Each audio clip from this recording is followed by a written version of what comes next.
አሜን። ከመቼ ጀምሮ የማይባል ቀዳማዊ እስከ ዛሬ የማይባል ማዕከላዊ እስከዚያ ድረስ የማይባል ዳህራዊ በኋለኛው ዘመን እኛን ለማዳን ከሰማያት የወረደ ንጽሕት ቅድስት ከሆነችው ከእመቤታችን ከድንግል ማርያም የተወለደ ምስጋናው ሁሉ ከእርሱ የተገኘ የቸርነቱ ብዛት በእኛ ላይ የታወቀ የምስጋና ባለቤት አምላካችን ቅዱስ እግዚአብሔር በዕድሜያችን ላይ ይህንን ጊዜ ጨምሮ ስለሰጠን ክብር ምስጋና ለስሙ ይሁንልን። የእናታችን የእመቤታችን የቅድስተ ቅዱሳን የድንግል ማርያም አማላጅነት የመልአኩ የቅዱስ ሚካኤል ረድኤት የአባቶቻችን የቅዱሳን በረከት በሁላችንም ላይ ይደርብን። እንግዲህ እግዚአብሔር በረዳን መልኩ እንማማራለን። ወደ ትምህርቱ ከመግባታችን በፊት ከትምህርታችን ጋር አብሮ የሚሄድ ዜማ በቤተ ክርስቲያናችን ልሳን እናመሰግንና ወደ ትምህርቱ እንገባለን። እግዚአብሔር ከሁላችንም ጋር ይሁን። እስመ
በሐዋርያት ላይ የወረደ እግዚአብሔር መንፈስ ቅዱስ በእኛ ላይ ጸጋውን ይላክልን። እግዚአብሔር በረዳን መልኩ ላለን ጊዜ የምንማማርበት የትምህርታችን መነሻ የሚሆነው ኃይለ ቃል መኑ ውእቱ መንፈስ ቅዱስ፣ መንፈስ ቅዱስ ማን ነው በሚል እንማማራለን። እግዚአብሔር መንፈስ ቅዱስ የጥበብ መዝገብ ነውና የእውቀት ጌታ ነውና አእምሮ ማስተዋል ጥበብን ለሁላችንም ያድለን። መኑ ውእቱ መንፈስ ቅዱስ፣ መንፈስ ቅዱስ ማን ነው? እንግዲህ እንኳን የመንፈስ ቅዱስን ጥበብ እንኳን የመንፈስ ቅዱስን ማንነት አይደለም የራሳችንን እንኳን ማንነት የራሳችንን እንኳን ኑሮ የማናውቅ ደካሞች ነንና ስለ እርሱ እንድናውቅ እርሱ ጥበቡን ለሁላችንም ያድለን። መንፈስ ቅዱስ ማን ነው? እንግዲህ ሁላችንም እንደምናውቀው በትናንትናው እሁድ በ50ኛው ቀን መጽሐፍ እንደነገረን እነሆ ጌታችን መድኃኒታችን ኢየሱስ ክርስቶስ ስለ ኃጢአታችን ሞተ።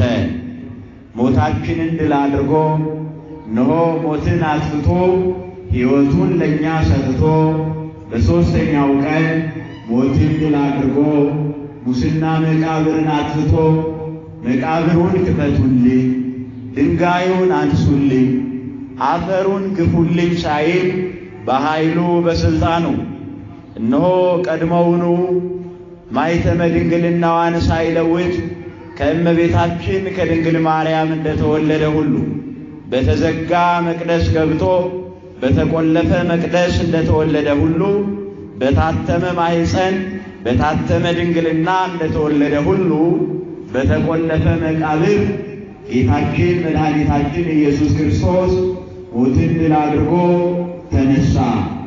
እነሆ 40 ቀን ሙሉ ለደቀ መዛሙርቱ በተለያየ ቦታ በተለያየ ጊዜ ለተለያዩ ሰዎች መገለጡ መጽሐፍ ነገረን።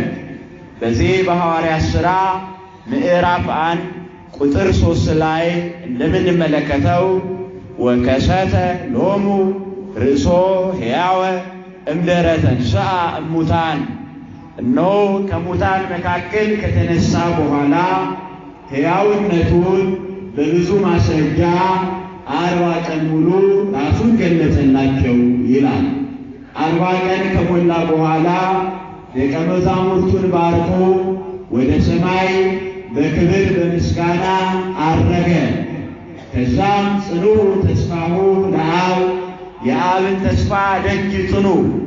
እነሆ አብ የሰጠውን ተስፋ ከላይ ከአርያም ኃይልን እስክትለብሱ ድረስ ኃይልን እስክትጎናጸፉ ድረስ መንፈሳዊ ኃይልን መንፈሳዊ ጥበብን መንፈሳዊ ሕይወትን እስክትታጠቁ ድረስ በኢየሩሳሌም ከተማ ቆዩ ብሎ አዘዛቸው።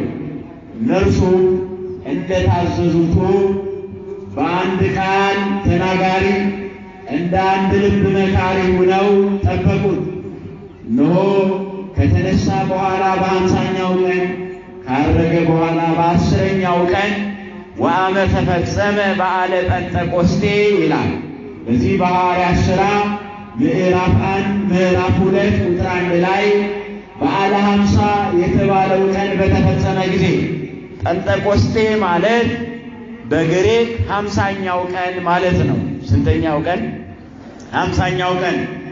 ስለዚህ በዓለ 50 የምንለው ለዚህ ነው። ይህ ዕለት በሐዲስ ኪዳን ብቻ ሳይሆን በብሉይ ኪዳንም የሚከበር በዓል ነበረ። አይሁድ የአይሁድን ፋሲካ እነሆ ከግብፅ ባርነት ነፃ የወጡበትን በዓል በዓለ ፋሲካን ካከበሩ በኋላ በ50ኛው ቀን በኢየሩሳሌም ተሰባስበው በዓለ ሰዊትን የእሸትን በዓል የእስራኤል የመኸር ጊዜያቸው በአሁኑ ሰዓት በሰኔ ስለሆነ በዚህ በ50ኛው ቀን ተገኝተው ምድር ያፈራቸውን እነሆ እግዚአብሔር የሰጣቸውን ዘር ዘርተው ካበቀለው ተክል ተክለው ከጸደቀውና ካፈራው ለእግዚአብሔር መባ የሚያስገቡበት የእሸትን በዓል የሚያከብሩበት በዓል ነበረና ልክ እንደዚሁ በሐዲስ ኪዳን ደግሞ ጌታችን መድኃኒታችን ኢየሱስ ክርስቶስ ለደቀ መዛሙርቱ በገባው ቃል መሠረት 50ኛው ቀን ሲደርስ የገባውን ቃል ፈጸመ። መንፈስ ቅዱስን ላከላቸው። ክብር ምስጋና ለአምላካችን ለእግዚአብሔር ይሁን። ታሪኩን በሰፊው በዕለተ እሑድ ተምረነዋል። ነገሩን ከስሩ ለማንሳት ነው እንጂ ዛሬ እንድንማረው የተፈለገው በሐዋርያት ላይ የወረደው መንፈስ ቅዱስ እኛ ወንዶች በ40 ሴቶች በ80 ቀን የምንቀበለው መንፈስ ቅዱስ ኖ ለዝማሬ የሚያበረታን መንፈስ ቅዱስ፣ ለምስጋና የሚያቆመን መንፈስ ቅዱስ፣ ለጽድቅ የሚያተጋን መንፈስ ቅዱስ፣ ሕይወታችን የሆነው መንፈስ ቅዱስ፣ ጥበባችን የሆነው መንፈስ ቅዱስ፣ ዕውቀታችን የሆነው መንፈስ ቅዱስ፣ የሚያበረታን መንፈስ ቅዱስ ማን ነው? ታዲያ ይሄንን እንድንማር የተፈለገው ወቅቱን የዋጀ መሰረትን ያደረገ ስለሆነ ታሪኩን መሰረት ለማድረግ ነው። በዚህ በሐዋርያት ሥራ ምዕራፍ 2 ላይ ከቁጥር 1 ጀምረን እንደምንመለከተው ይህ በዓለ መንፈስ ቅዱስ የተባለው በዓለ ጰራቅሊጦስ የተባለው ዕለት ጰራቅሊጦስ ማለት መስተፍሥሒ ማለት ነው። የሚያስደስት፣ የሚያጽናና፣ የሚያጸና መጽሐፍ ቅዱስ እንደነገረን ወመጺኦ መንፈስ ቅዱስ ይመርሐክሙ ሀበ ኩሉ ጽድቅ ወመጺኦ መንፈሰ ጽድቅ ይመርሐክሙ ሀበ ኩሉ ጽድቅ። ያ የእውነት መንፈስ በመጣ ጊዜ ወደ እውነት ሁሉ ይመራችኋል ብሎ ጌታችን መድኃኒታችን ኢየሱስ ክርስቶስ ለደቀ መዛሙርቱ በገባው ቃል መሠረት ቤተ ክርስቲያናችን በስፋት በድምቀት በሙቀት አገልግሎት የጀመረችበት ዕለት ነው። ሊቁ ስለዚህ ዕለት ሲናገር የቤተ ክርስቲያን የልደት በዓል ይለዋል። በእርግጥ የቤተ ክርስቲያን የልደት በዓል ቀራንዮ ላይ የተከበረው በዕለተ ዓርብ ነው። ጌታችን መድኃኒታችን ኢየሱስ ክርስቶስ በደሙ በቀደሳት ጊዜ ተወልዳለች። ነገር ግን የቤተ ክርስቲያን ልደት የተባለበት ምክንያት ይህ ዕለት ሐዋርያት ክህነታቸው ሙሉ ሆኖ አገልግሎት የጀመሩበት ዕለት ስለነበረ፣ ፈሪዎቹ ጽኑዓን የሆኑበት ቀን ስለሆነ፣ ደካሞቹ ኃያላን የሆኑበት ቀን ስለሆነ፣ ሲፈሩ በተዘጋ ቤት ውስጥ ተሰብስበው የነበሩት ሁሉ እነሆ ቤዛ የሆነው ክርስቶስ፣ ሕይወት የሆነው ጌታ፣ አዳኝ የሆነውን ንጉሥ ሰቅላችሁ ገድላችሁት፣ እርሱ ግን ሞትን ድል አድርጎ ተነሳ። እግዚአብሔር የሞትን ጣር አጥፍቶ አስነሳው ይላል። በሥጋ ሞተ፣ በመለኮት ሕያው ሆነ ማለት ነው። ሌላ የሚያስነሳው ማለት አይደለም። ነፍሴ ላኖራትም ላነሳትም ሥልጣን አለኝ እንዳለ ሁሉ እርሱ በሥልጣኑ ነው የተነሳው። እግዚአብሔር የሞትን ጣር አጥፍቶ አስነሳው ማለት በሥጋው ሞተ፣ በመለኮት ግን ሕያው ሆነ። እነሆ ሞት በሚስማማው በባህሪው በለበሰው ሥጋ የሥጋ ባህሪ መሞት ነውና መለኮት በተዋሃደው ሥጋ ቢሞትን ሥጋ ግን በተዋሃደው መለኮት ደግሞ ሕያው ሆኗል። በሥጋ ሞተ፣ በመለኮት ሕያው ሆነ የሚለው ይሄ ነው። አስቀድሞ ለመለኮት ሞት አይስማማው ሕያው ነውና፣ ታዲያ በሥጋ ግን ሞተ እንላለን። ክርስቶስ በሥጋ ሞተ ስንል ሞት የማይስማማው መለኮት ደግሞ ባህሪው ነውና ሕያው ነው። ምንድን ነው? ስለዚህ እግዚአብሔር አስነሳው ስንል በመለኮቱ ተነሳ ማለት ነው። በምኑ? ክርስቶስ የሚለው ምንን ይወክላል? ስመ መለኮትም ስመ ትስብእት ነው። የሁለቱም ተዋህዶነት የሚያሳይ ነውና ክርስቶስን ሰቅላችሁ ገደላችሁት አለ። እግዚአብሔር ስንል ግን በመለኮቱ ሕያው ሆነ ማለት ስለሆነ ሞትን አጥፍቶ በኃይሉ በሥልጣኑ ተነሳ ማለት ነው። ሞትን ድል ያደረገው ንጉሣችን ክርስቶስ ክብር ምስጋና ለስሙ ይሁንልን። ስለዚህ ጴጥሮስ እነሆ መንፈስ ቅዱስ በወረደላቸው ጊዜ የመንፈስ ቅዱስን ጸጋ በተቀበሉ ጊዜ ጥበብን በሰነቁ ጊዜ ኃይል መንፈሳዊን ባገኙ ጊዜ በድፍረት በጥባት የመሰከሩበት ዕለት ስለሆነ ቤተ ክርስቲያን በይፋ አገልግሎት የጀመረችበት ዕለት ስለሆነ የቤተ ክርስቲያን ልደት ተብለዋል። ስለሆነ ሐዋርያትን ጽቡዓን ያደረገ መንፈስ ቅዱስ ማን ነው? ሐዋርያትን አዋቂዎች ያደረገው መንፈስ ቅዱስ ማን ነው?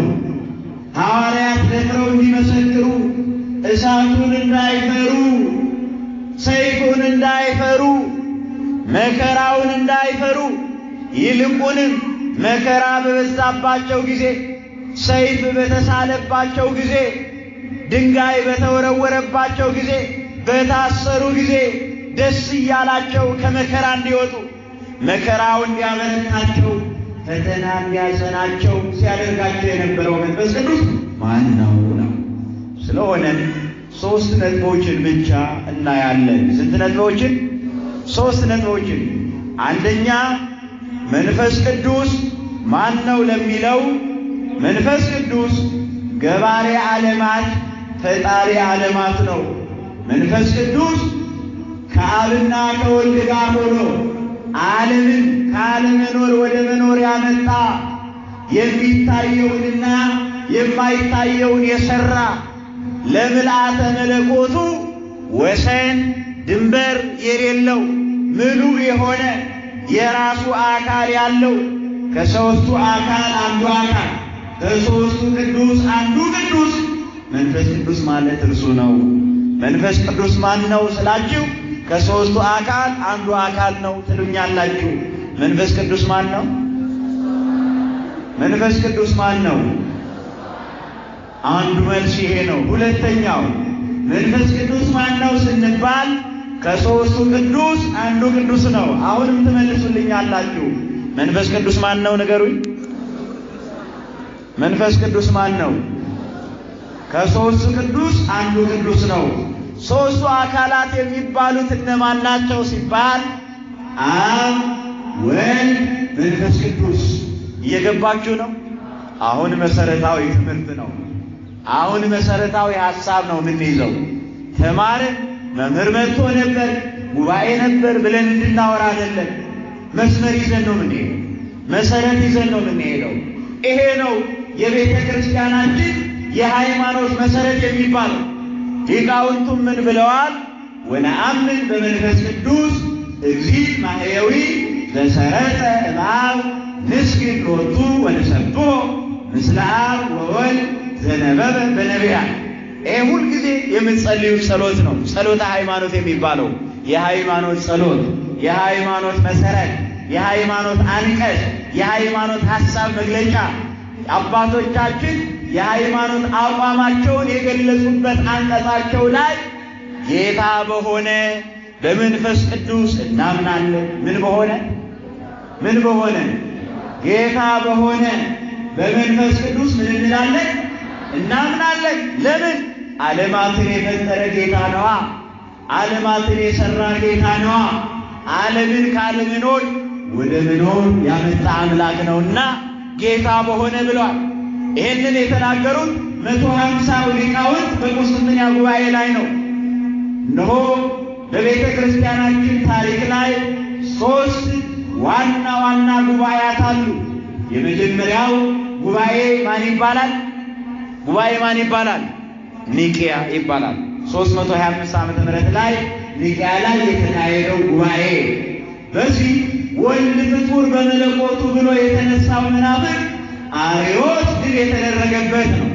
በሁለተኛው ጉባኤ ደግሞ ኖ አርዮስ ድል ከተደረገ በኋላ አርዮስ ከተወገዘ በኋላ ከ56 ዓመታት በኋላ በ381 ዓመተ ምህረት ጉባኤ ቁስጥንጥንያ ይባላል።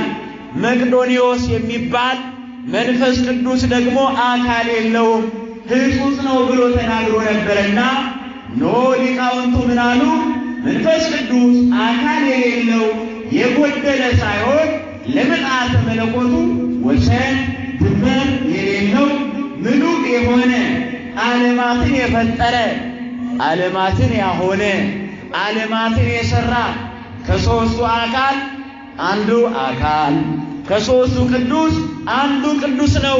ስለዚህ አሉ ሊቃውንቱ ጌታ በሆነ አሉ። ማን በሆነ ንገሩኝ? ማን በሆነ? ጌታ በሆነ በማን እናምናለን? በማን እናምናለን? በመንፈስ ቅዱስ እናምናለን። አስተውሉ እንግዲህ ሁልጊዜ መሰረታዊ ትምህርቷ ቤተ ክርስቲያናችን ሦስት አካል ሦስት ስም ሦስት ግብ አንድ አምላክ። ስንት አምላክ? ስንት አምላክ? ግራ እንዳይገባን እዚህ ላይ መሰረቱ ይሄ ነው። ሦስት አካል። ለዚህ ነው ከሦስቱ አካል አንዱ አካል የምንለው፣ ከሦስቱ ቅዱስ አንዱ ቅዱስ የምንለው። ሦስት አካል አለ፣ ሦስት ስም አለ፣ ሦስት ግብር አለ። ግን ስንት አምላክ? ስንት አምላክ? አንድ አምላክ። ስለዚህ ሊቃውንቱ ምን አሉ? መቅዶንዮስ አንተ እንደምትለው አይደለም። መንፈስ ቅዱስ አካል የሌለው ሳይሆን ረቂቅ አካል ያለው በስመ አካሉ መንፈስ ቅዱስ ተብሎ የሚጠራ አብ በአካል ስሙ አብ እንደሚባል፣ ወልድ በስመ አካሉ ወልድ እንደሚባል፣ መንፈስ ቅዱስ በስመ አካሉ መንፈስ ቅዱስ ይባላል። ለዚህ ነው አካል ያለው ስለሆነ መንፈስ ቅዱስ በባሕረ ዮርዳኖስ በፈለገ ዮርዳኖስ ጌታችን መድኃኒታችን ኢየሱስ ክርስቶስ በተጠመቀ ጊዜ አባቱ በደመና ሆኖ ዝንቱ ውእቱ ወልዴ ዘአፈቅር ዘቦቱ ሰመርኩ፣ የምወደው ልጄ በእርሱ ህልውኜ የምመለክበት ለመሥዋዕትነት የመረጥኩት ልጄ ይህ ነውና ማንን ስሙ አለ? ማንን ስሙ? የምወደው ልጄ ተወዳጁ ልጄ። እግዚአብሔር አብ ፍቅር ነው። እግዚአብሔር ወልድም ፍቅር ነው። እግዚአብሔር መንፈስ ቅዱስም ፍቅር ነው። ፍቅር የእግዚአብሔር ባህሪ ነው። ለዚህ ነው የምወደው ልጄ አለ። አብ ልጁን በማይለካ ፍቅር ይወደዋል። ወልድም አባቱን በማይወሰን በማይነገር ፍቅር ይወደዋል። ስለዚህ ተወዳጁ ልጄ ይላል። ልክ እንደዚሁ ለወልድ የባህሪ አባቱ ሲሆን ለእኛ ደግሞ የጸጋ አባታችን ነውና በተጠመቅን ጊዜ ከአብራከ መንፈስ ቅዱስ ከማኅፀነ ዮርዳኖስ በተወለድን ጊዜ በ40ና በ80 በተወለድን ጊዜ ተወዳጆች ልጆቼ ይለናል። ክብር ምስጋና ለወደደን ንጉሥ ለእርሱ ተወዳጆች ይለናል። እኛ ፍቁራን እንባላለን ያኔ፣ ፍቁራት እንባላለን ያኔ፣ ተወዳጆች እንሆናለን። የእግዚአብሔር ልጆች የጸጋ አባታችን ነውና የጸጋ ልጆች ነንና ተወዳጆች ይለናል እግዚአብሔር። ምኖቼ ይለናል? አዎ አንድያ ልጁን እስኪሰጥ ድረስ ዓለሙ እንዳይጠፋ ቤዛ እንዲሆነን ሕይወት እንዲሆነን ልጁን ሰጥቶን የለ። ስለዚህ ተወዳጆቹ ነን። ምኖቹ ነን? ምኖቹ ነን? ምንም እንኳን ምክንያት ባይኖረን፣ ሚዛን የሚደፋ ሥራ ባይኖረንም፣ ለመወደድ የሚያበቃ ምክንያት ባይኖረንም፣ ያለ ምክንያት እንዲሁ እስመ ከመዘ አፍቀሮ ነው የሚለው እንዲሁ ነው የወደደን። እንዴት ነው የወደደን? የሚገርመው ነገር እግዚአብሔር እንዲሁ ይወደናል፣ እኛ ደግሞ እንዲሁ እንጣላለን። ተቃራኒ እኮ እንዲሁ አይደለም እንጣላለን። ለአንዳንዶቻችን ቋንቋ የምንጣላበት ሆኗል። ለአንዳንዶቻችን አካባቢ የምንጣላበት ሆኗል። ይህ እኮ እንዲሁ መጣላት። እንዴት መጣላት? እንዲሁ መጣላት። አንተ ከዚያ ነህ፣ አንተ ከዚያ ነህ፣ አንቺ ከዚህ ነሽ ማለት እኮ እንዲሁ መጣላት እኮ ነው።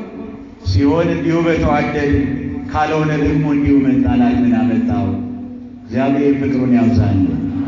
ስለሆነ መንፈስ ቅዱስ ማለት አካል ያለው ስለሆነ በርግብ አምሳል ወረደ። በምን አምሳል? በምን ወረደ? በአምሳለ ርግብ ወረደ። ስለሆነም መንፈስ ቅዱስ ማን ነው? መንፈስ ቅዱስ ማን ነው? ንገሩኝ። መንፈስ ቅዱስ ማን ነው? ከሦስቱ አካል ከሦስቱ ቅዱስ እሱ ማን ነው? ስለዚህ ማን ነው? ዓለማትን የፈጠረ። ምን የፈጠረ? ምንን የፈጠረ? ዓለማትን የፈጠረ።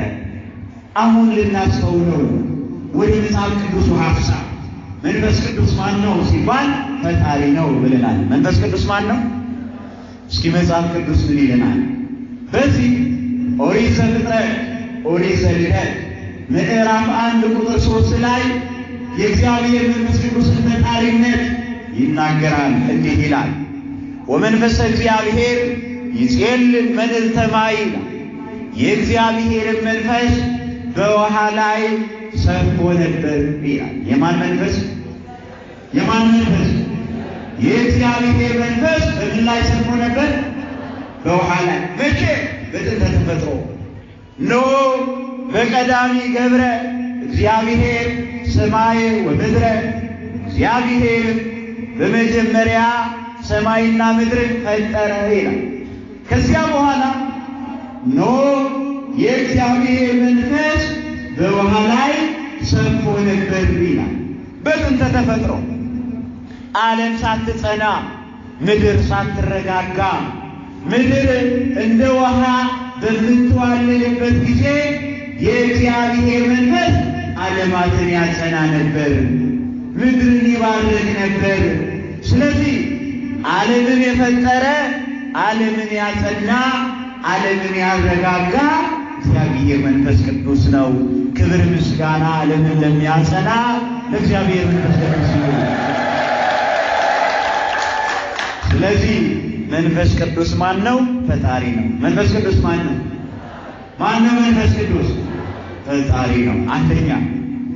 ሌላው መንፈስ ቅዱስ ፈጣሪ መሆኑ፣ ከሦስቱ አካል አንዱ አካል፣ ከሦስቱ ቅዱስ አንዱ ቅዱስ መሆኑ፣ ሕይወት መሆኑ፣ ዓለማትን የፈጠረ ከአብና ከወልድ ጋር የምንገዛለት፣ የምንሰግድለት፣ የምናመልከው ሕይወታችን መሆኑ አሁንም መጽሐፍ ቅዱስ እንዲህ ብሎ ይነግረናል። እዛው ላይ ሳንርቅ ኦሪት ዘፍጥረት ምዕራፍ 2 ቁጥር 7 ላይ ተመልከቱ። ወገብሮ እግዚአብሔር ለአዳም ወገብሮ እግዚአብሔር ለሰብእ እምነ መሬተ ምድር ወነፍሐ ውስተ ገጹ መንፈሰ ሕይወት ወኮነ እጓለ እመሕያው። እግዚአብሔርም የሰው ልጅን ከምድር አፈር ፈጠረው። ከምን ፈጠረው? ደስ አይለንም አይደል? ከአፈር ስንባል እንርሳዋል። የሚገርመው ነገር እኮ አንዱ አፈር ሌላውን አፈር ይጸየፋል እንጂ ሁሉም የተፈጠረው ከምንድን ነው? ከምንድን ነው? ግን አንዳችን ስንርቅ እንኖራለን። አንዱ አፈር ሌላውን አፈር ይጸየፋል። አንዱ አፈር ሌላውን አፈር ያሳድደዋል። አንተ ባዕድ ነህ፣ አንተ ባላባት ነህ፣ አንተ መጤ ነህ እንባባልበታለን። ሁላችንም ከአፈር ነው የተፈጠርነው። ከምንድን ነው? መጽሐፍ ቅዱስ ምን ይላል? ወይቤ እግዚአብሔር ንግበር ሰብአ በአርአያነ ወበአምሳሊነ። እግዚአብሔርም አለ ሰውን በመልካችን በምናችን እንፍጠር አለ ይላል። ኦሪት ዘፍጥረት ምዕራፍ 1 ቁጥር 26 ላይ እግዚአብሔርም አለ ሰውን በመልካችን እንደ ምሳሌያችን እንፍጠር። በምናችን ንገሩኝ እንጂ በምናችን? በመልካችን ይላል አይደል? እንደ ምሳሌያችን። ሰው የማን መልክ ነው? አረ ንገሩኝ፣ የማን መልክ ነው? ሰው የማን መልክ ነው? ሰው የማን መልክ ነው? የእግዚአብሔር መልክ ነው። ቀይ ሰው አለ፣ ነጭ ሰው አለ፣ ጠይም ሰውም አለ። የትኛው ነው የእግዚአብሔር መልክ የሚመስለው? ጫጫ የትኛው ነው የእግዚአብሔር መልክ የሚመስለው? ንገሩኝ። ነጮቹ ናቸው እግዚአብሔር መልክ ያላቸው ወይስ ሀበሾቹ ናቸው? ወይስ ደግሞ አፍሪካውያኑ ጥቋቁሮቹ ናቸው? የትኞቹ ናቸው እግዚአብሔር መልክ የሚመስለው? እስኪ ንገሩኝ እባካችሁ። የትኛው ነው የእግዚአብሔር መልክ? ሁሉም ነው አይደል? ታዲያ ለምንድን ነው የምንናቀው? የምንናናቀው ለምንድን ነው? የምንጣላው ለምንድን ነው? የምንለያየው ለምንድን ነው? ሁሉም የእግዚአብሔር መልክ ከሆነ አንተ ዘመዴ ነህ፣ አንተ ግን ባዕድ ነህ የምንባባለው ለምንድን ነው? አንተ የኛ ዘር ነህ፣ አንተ ግን ከሌላው መጤ ነህ የምንባባለው ለምንድን ነው? ሁሉም የማን መልክ ነው? የማን መልክ ነው? የእግዚአብሔር መልክ። ታዲያ የእግዚአብሔር መልክ ከሆነ በእኛ ውስጥ ባዕድ አለ? ባዕድ አለ ወይ? ባዕድ ሰው አለ? የለም። ለምን? የማን መልክ ስለሆነ። ስለዚህ ሁሉም ዘመዳችን ነው። ምክንያቱም የማን ስለሆነ? የማን ስለሆነ? የእግዚአብሔር ስለሆነ። የእርሱ እንድንሆን በቸርነቱ ይርዳን። እርሱ የእኛ ነው፣ እኛ ግን የእርሱ መሆናችን ያጠራጥራል። ምክንያቱም የእግዚአብሔር የሆነ ይላል የማንን ቃል ይሰማል? የእግዚአብሔርን ቃል ይሰማል። ዘሰ እግዚአብሔር ወቃለ እግዚአብሔር ይሰምዕ። ከእግዚአብሔር የሆነ የማንን ቃል ይሰማል ይላል? የእግዚአብሔርን ቃል ይሰማል። ቃሉን የሚሰማ ደግሞ ትእዛዙን ይጠብቃል። ምኑን ይጠብቃል? ስለዚህ የእግዚአብሔር ነኝ ለማለት ቃሉን መስማት ያስፈልጋል። የእግዚአብሔር ነኝ ለማለት የሰሙትን ቃል መተግበር ያስፈልጋል። ቃሉን ሰምተን እንድንተገብረው በቸርነቱ ይርዳል። ክብር ምስጋና ለአምላካችን ለእግዚአብሔር ይሁን።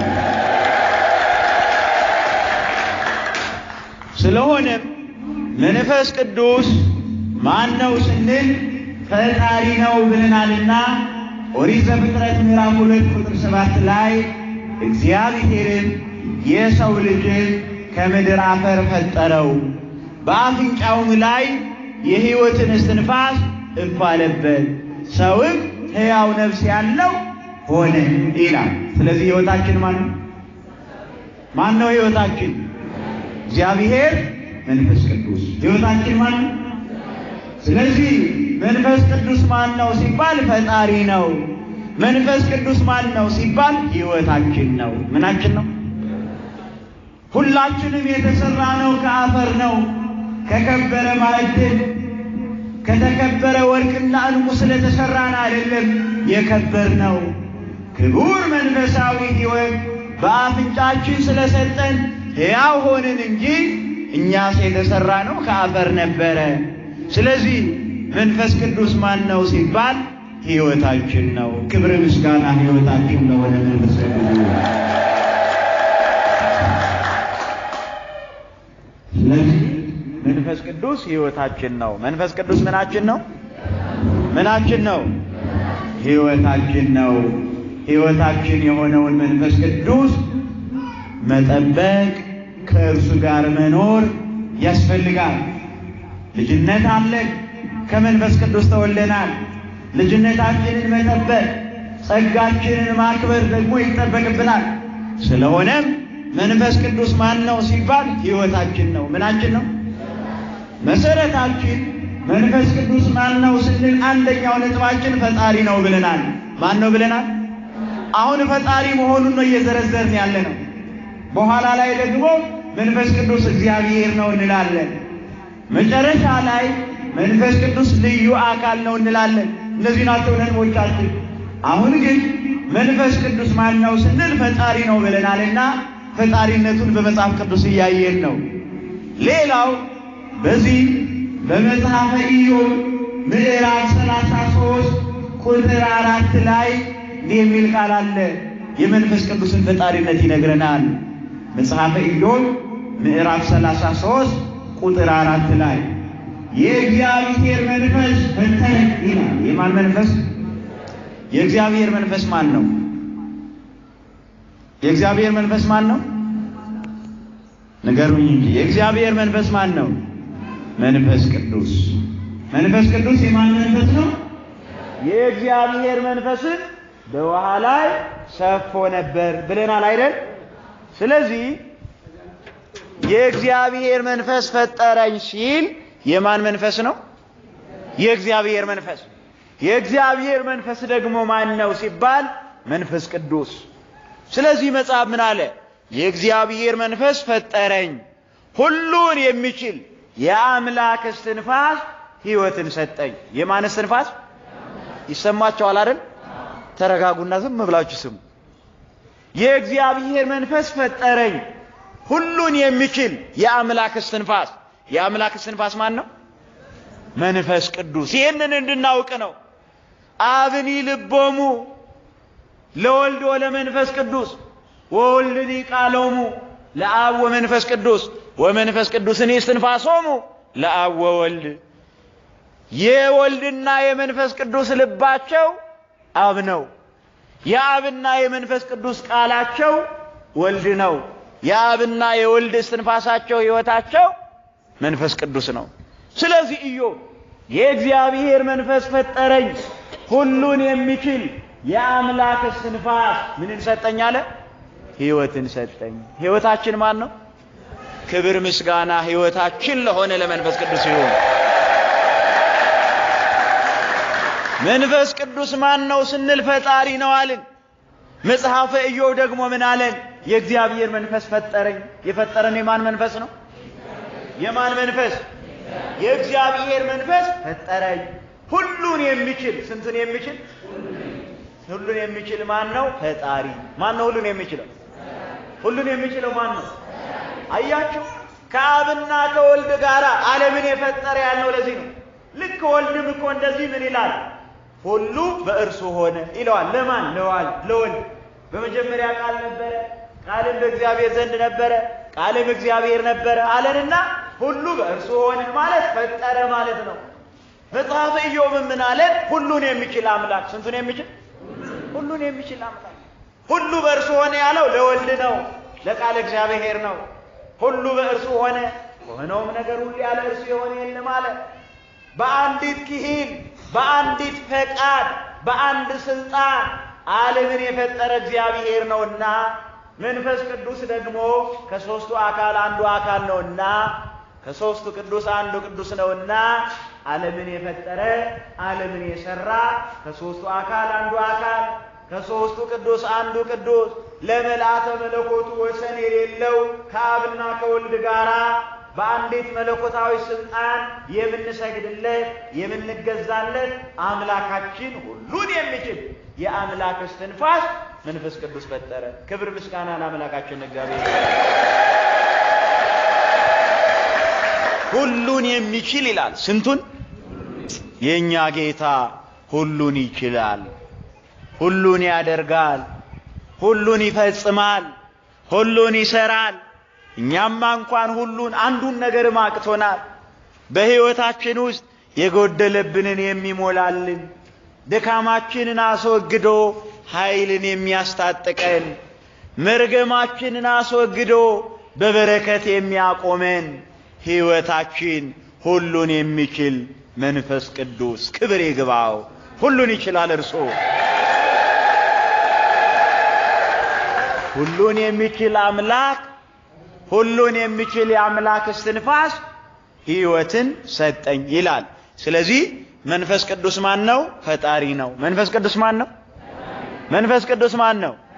ፈጣሪ ነው። የመጨረሻው ጥቅሳችን ስለ ፈጣሪነቱ መዝሙረ ዳዊት መዝሙር 32 ቁጥር 6 ላይ እንዲህ ይላል፣ ሳሂሉ ለእግዚአብሔር መልአ ምድረ ወበቃለ እግዚአብሔር ጸንዐ ሰማያት ወእምእስትንፋሰ አፉሁ ኩሉ ኃይሎሙ ይላል። መዝሙረ ዳዊት መዝሙር 32 ቁጥር 6 ላይ የእግዚአብሔር ይቅርታ የእግዚአብሔር ቸርነት ምድርን መላች፣ በእግዚአብሔርም ቃል ሰማያት ጸኑ፣ በአፉም እስትንፋስ ሰራዊቶቻቸው ሁሉ ይላል። ምን ማለት ነው? የእግዚአብሔር ይቅርታ ምድርን ፈጠረ ማለት ነው። የማን ይቅርታ?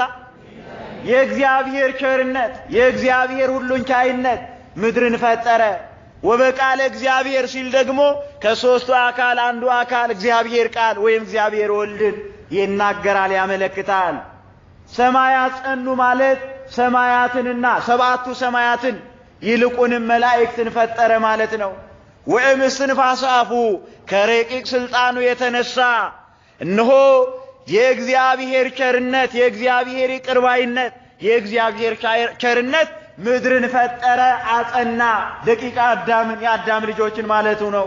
ምድርን ፈጠረ ማለት ወበቃለ እግዚአብሔር ጸንዐ ሰማያት፣ በእግዚአብሔርም ቃል ሰማያት ጸኑ ማለት መላእክት ተፈጠሩ፣ ጸንተውም ይኖራሉ ማለት ነው። ከረቂቅ ስልጣኑ የተነሳ በአፉ እስትንፋስ ደግሞ ደቂቀ አዳምና መላእክት ጸንተው ሕያዋን ሆነው ይኖራሉ። መንፈስ ቅዱስ ፈጣሪ ነው። ክብር ምስጋና ለእግዚአብሔር መንፈስ ቅዱስ ይሁን። ስለዚህ መንፈስ ቅዱስ ማን ነው? ፈጣሪ ነው። ምንድነው መንፈስ ቅዱስ?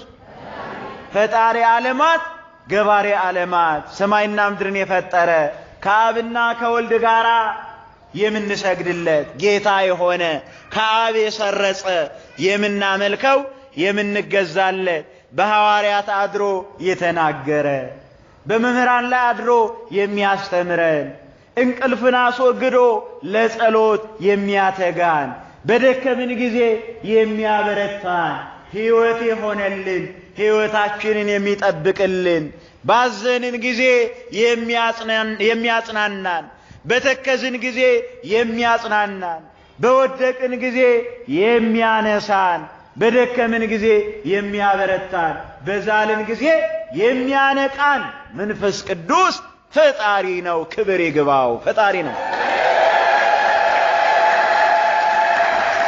ሁለተኛው ነጥባችን መንፈስ ቅዱስ ማን ነው ለሚለው እግዚአብሔር ነው። መንፈስ ቅዱስ ማን ነው? መንፈስ ቅዱስ ማን ነው? እግዚአብሔር ነው።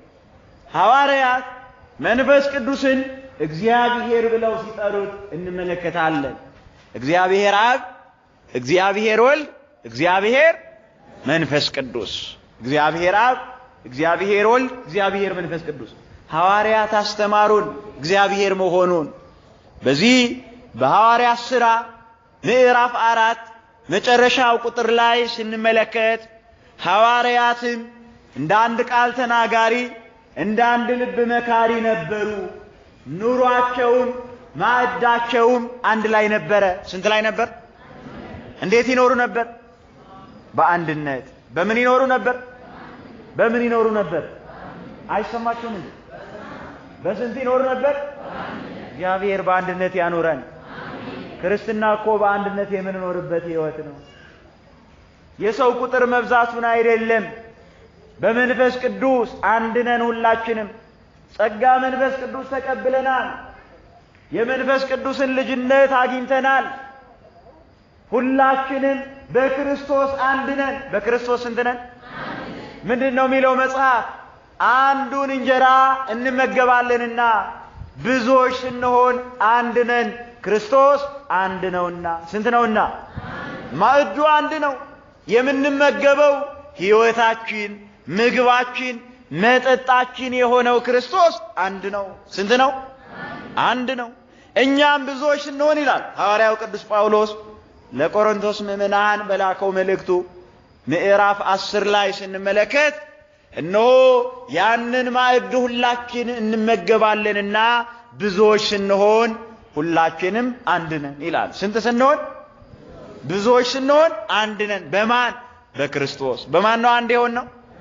ስለዚህ በክርስቶስ አንድ ሆነው እንደ አንድ ልብ ይመክሩ ነበር፣ እንደ አንድ ቃል ይናገሩ ነበር።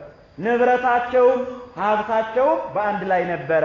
ከነርሱ መካከል ይላል አንድም ሰው የሚቸገር አልነበረም። ለእያንዳንዱ የሚያስፈልገውን ይሰጡት ነበረ። ንብረታቸውም በአንድ ላይ ነበራል። ከዚህ በኋላ ሐዋርያት ሥራ ምዕራፍ 5 ቁጥር 1 ላይ ስንመለከት የእግዚአብሔር መንፈስ ቅዱስን እግዚአብሔር ተብሎ መጠራቱን ልናይ ነው። ምን ይላል እዚህ ሐዋርያት ሥራ ምዕራፍ 5 ቁጥር 1 ላይ? ሐናንያና ሰጲራ የሚባሉ ባልና ሚስት ነበሩ። እነዚህም ሰዎች መሬት ነበራቸውና ወደ ሐዋርያት ማህበር ውስጥ ለመግባት ፈልገው መሬታቸውን ሸጡት። ምን አደረጉት? ምን አደረጉት? ወዴት ለመግባት? ወደ ሐዋርያት ለመቀላቀል። እንደ አንድ ልብ ሊመክሩ፣ እንደ አንድ ቃል ሊናገሩ፣ በወንጌል ሊያምኑ፣ በአገልግሎት ሊጸኑ፣ ከሐዋርያት ጋር ሊደመሩ መሬታቸውን ምን አደረጉ?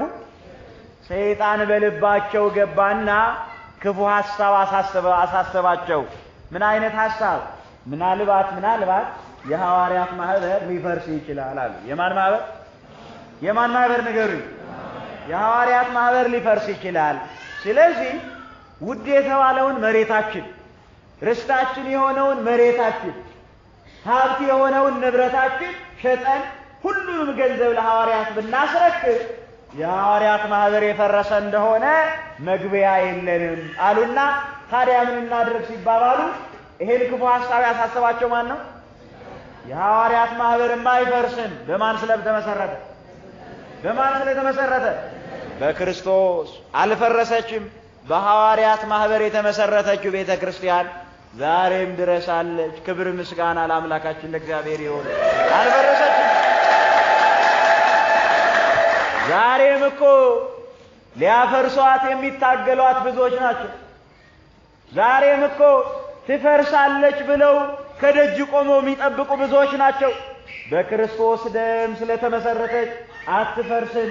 መሰረቷ አለት ነውና ክብር ምስጋና ለአምላካችን ለእግዚአብሔር ይሁን። አትፈርስም። መሰረቷ ማን ስለሆነ? ክርስቶስ ስለሆነ። ምናልባት የሐዋርያት ማህበር ሊፈርስ ይችላል። መግቢያ የለንም። ወዴት ነው የምንዞረው? ወዴት ነው የምንገባው? አሉና እኩሉን ለሐዋርያት እንስጣቸው፣ ሌላውን ግን እንደብቀው አሉ። ምን እናድርገው? ከመንፈስ ቅዱስ መደበቅ ይቻላል? እርሱ ሁሉን ይችላል። ስንቱን ይችላል? ሁሉን የሚችል አይደል ያለው መጽሐፍ? የአምላክ እስትንፋስ ሕይወትን ሰጠኝ አለ መጽሐፍ። ሁሉን ከሚችለው ከእግዚአብሔር መንፈስ ቅዱስ እንዴት መደበቅ ይቻላል? ይቻላል? አይቻልም። ግማሹን ለሐዋርያት እንስጣቸው አሉ፣ ሌላውን ግን ደብቀን እናስቀምጠዋል። ስለዚህ እንደተባባሉት አደረጉና ግማሹን ደበቁት፣ ግማሹን ደግሞ ወደ ሐዋርያት ወሰዱት። ከዚህ በኋላ ሄደና ሐናንያ የተባለው ባል ወደ ቅዱስ ጴጥሮስ ቀርቦ እነሆ መሬታችን ሸጥ ነው በዚህን ያህል ገንዘብ፣ ይሄንን ብቻ ይኸው ብለው ለጴጥሮስ ሰጡት። ለማን ሰጠው? ለጴጥሮስ። በጴጥሮስ ላይ ማን አለ? ማን አለ? ሁሉን የሚችል አምላክ፣ የእግዚአብሔር መንፈስ፣ ሁሉን የሚችል የአምላክ እስትንፋስ፣ ሕይወትን የሚሰጥ፣ የተደበቀውን የሚገልጥ፣ የተከደነውን የሚያውቅ፣ የተሰወረውን የሚመረምር የእግዚአብሔር መንፈስ ቅዱስ ጸጋ በጴጥሮስ ላይ አለ። ይሄንን አላወቀምና ዋሸ። ምን አደረገ? ምን አደረገ? እግዚአብሔርን መዋሸት ይቻላል? ይቻላል ወይ? አይቻልም እኮ። ብዙ ጊዜ እንዋሻለን፣ ግን ከእግዚአብሔር ማምለጥ አይቻልም። ብዙ ጊዜ ብዙ ነገር እንናገራለን፣ ግን ከእግዚአብሔር ማምለጥ አይቻልም። ምንድነው የሚለው መጽሐፍ? እነሆ ወደ ሰማይ በወጣ እንደ ንስር እንኳን አንተ በዚያው አለ፣ ወደ ጥልቁም በወርድ አንተ በዚያው አለ፣ ውቅያኖሱ ውስጥም ብገባ አንተ በዚያው አለ። እግዚአብሔር የሌለበት አለ እንዴ? የለም። የእኛ ጌታ ክብር ይግባው በሰማይና በምድር የመላ ነው። ከእርሱ የተሰወረ የለም። ምን ይላል መጽሐፍ? እነሆ በጌታ ፊት ሁሉም የተገለጠ ነው፣ በእግዚአብሔር ፊት አንድም የተሰወረ ነገር የለም። ሁሉን ያውቃል፣ እርሱ ሁሉን ይመለከታል። ምናልባት ኃጢአት ስንሰራ እድሜ የጨመረልን እግዚአብሔር ስላላየን ሳይሆን በምህረቱ ስለሚያየን ነው። ክብር ምስጋና ለአምላካችን ለእግዚአብሔር። በምኑ ስለሚያየን? በምኑ ስለሚያየን? በምህረቱ። ምን ይላል መጽሐፍ? እግዚእ ዘኩሎ ትሬኢ ወተአምር ወለከ አልቦ ዘይሬእየከ ወአልቦ ዘየአምር ኃይለ ጥበብከ። ሊቁ ቅዱስ ያሬድ በድጓው አንተ ሁሉን ታውቃለህ፣ ሁሉን ታያለህ፣ ሁሉን ትመለከታለህ ይላል። ስንቱን? ሁሉን በሚቆጣጠር በእርሱ አንድም የተሰወረ ነገር የለም። ሁሉን ያያል፣ ሁሉን ይመለከታል። ከእርሱ የራቀ ከእርሱ የተሰወረ ከእርሱ የተደበቀ ነገር የለም። ታዲያ ሐናንያ ግማሽ ገንዘቡን ደብቆ ግማሹን ገንዘብ አስረከበና በእውነት መሬትህን ይህን ያህል ብቻ ነው የሸጥከው አለ። አዎ ይህንን ያህል ብቻ ነው የሸጥነው ብሎ ዋሸ። በዚህ ጊዜ ቅዱስ ጴጥሮስ እግዚአብሔር መንፈስ ቅዱስ ገለጸለትና ሐናንያ ሆይ መንፈስ ቅዱስን ታታልል ዘንድ ሰይጣን በልብህ ለምን ገባ አለው። እግዚአብሔር በልባችን እየገባ የሚያውከን ጠላታችን ሰይጣንን በመስቀሉ ይቀጥልልን። ሰይጣን በልብ ለምን ገባ? እውነት እንዳትናገር፣ እውነት እንዳትመሰክር፣ እነሆ ወደ ሐዋርያት እንዳትገባ በመንፈስ ቅዱስ ሐሳብ እንዳትመራ ሰይጣን